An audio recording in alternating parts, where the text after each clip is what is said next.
রাধে রাধে বন্ধুরা, তোমরা সবাই কেমন আছো? ভালো আছো তো? আশা করছি তোমরা সবাই ভালো আছো, সুস্থ আছো ও সবাইকে ভালো রেখেছো। আমিও খুব খুব ভালো আছি। তো বন্ধুরা, দুপুরে একটু নিমন্ত্রণ ছিল, তো সেই জন্য সেখানে শাড়ি পরে গেছিলাম। তো সেই শাড়িটা ভাঁজ করে সোফার উপরেই রেখে দিয়েছি, আর আমাকে আমার আলমারিতে তোলা হয়নি। তো এখন সেটা আবার সরিয়ে রাখলাম, পরে সময় হলে আলমারিতে তুলে রাখবো। তো নতুন বন্ধু, পুরনো বন্ধুদের আমার চ্যানেলে স্বাগত, শুভেচ্ছা ও অনেক অনেক ভালোবাসা। তো দেখো, ফার্স্টেই চলে এসেছি সোফা গোছাতে। তো সোফা গোছানো হয়ে গেলে তারপর কি কাজ করব জানি না, হাতের সামনে যেটা পাবো সেটাই করে নেব, তাহলে তাড়াতাড়ি হবে। তোমরা তো জানোই, আমি যখন এলোপাথারি কাজ করি, যখন তাড়াতাড়ি কাজ করার থাকে তখন আমি এলোপাথারি কাজ করি, সামনে যেটা থাকে সেটাই করে নিই, তাহলে কাজটা অনেক তাড়াতাড়ি এগিয়ে যায়।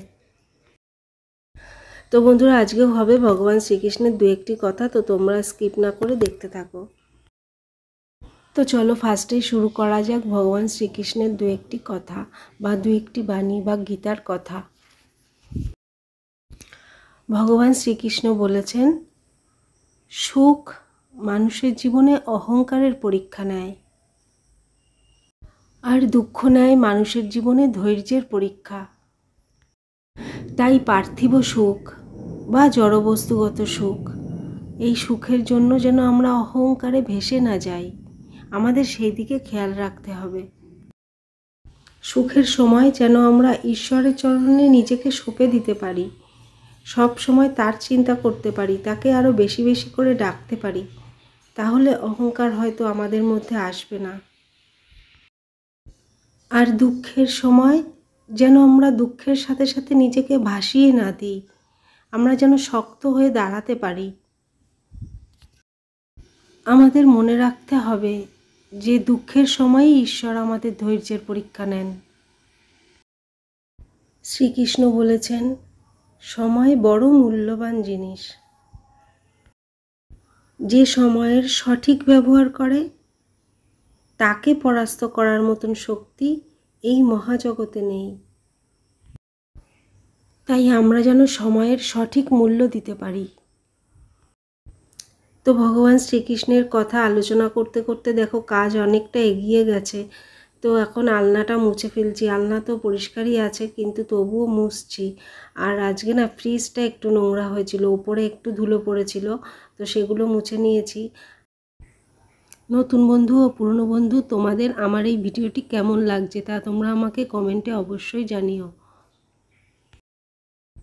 ভালো লাগলেও জানিও, ভালো না লাগলেও জানিও। আর যদি ভালো লাগে তাহলে তোমরা যদি বলো দিদিভাই আর একটু বাড়িয়ে দাও শ্রীকৃষ্ণের কথা, আর একটা দুটো করে বেশি করে বলো, তাহলে তাই করব। তো তোমরা আমাকে কমেন্টে সেটা জানাও।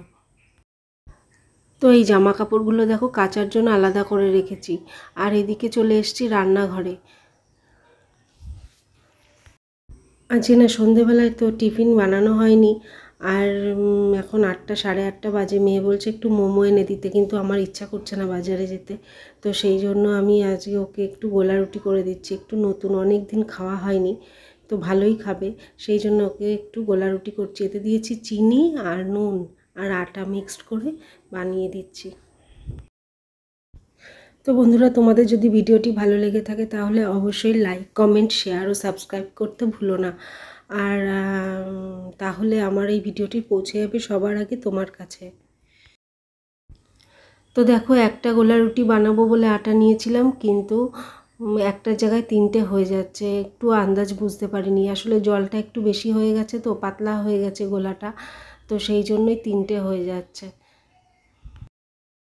আটা যেমন মাখতে মাখতে একটা আন্দাজ এসে গেছে যে 7টা রুটির আটা মাখবো, তো 7টা রুটির আটাই নিতে পারি, কিন্তু গোলা রুটি হয় না, গোলা রুটি তো খুব কম হয়, খুব কম।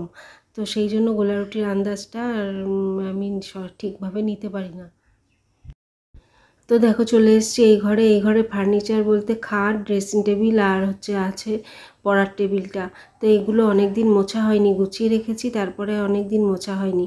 তো সেই জন্য ভাবলাম যে আগে এই ফার্নিচারগুলো মুছে নিই। এই ঘরে মেয়ে নেই, মেয়ে ওই ঘরে বসে খাচ্ছে, তো সেই জন্য এই ঘরে আগে এসে গেছি, এই ঘরে এসে আগে পরিষ্কার করে মুছে নিচ্ছি।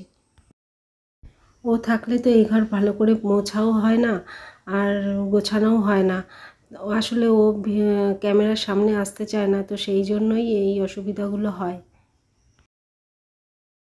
আগের ভিডিওতে তোমাদের বলছিলাম না, এই ঘরে আয়নাটা লাগানো হয়নি, একটা ফটো ফ্রেম আছে সেটা যে টানাতে হবে, তো সেটার জন্য হুক করে নিয়েছি আর আয়নাটাও লাগানো হয়ে গেছে।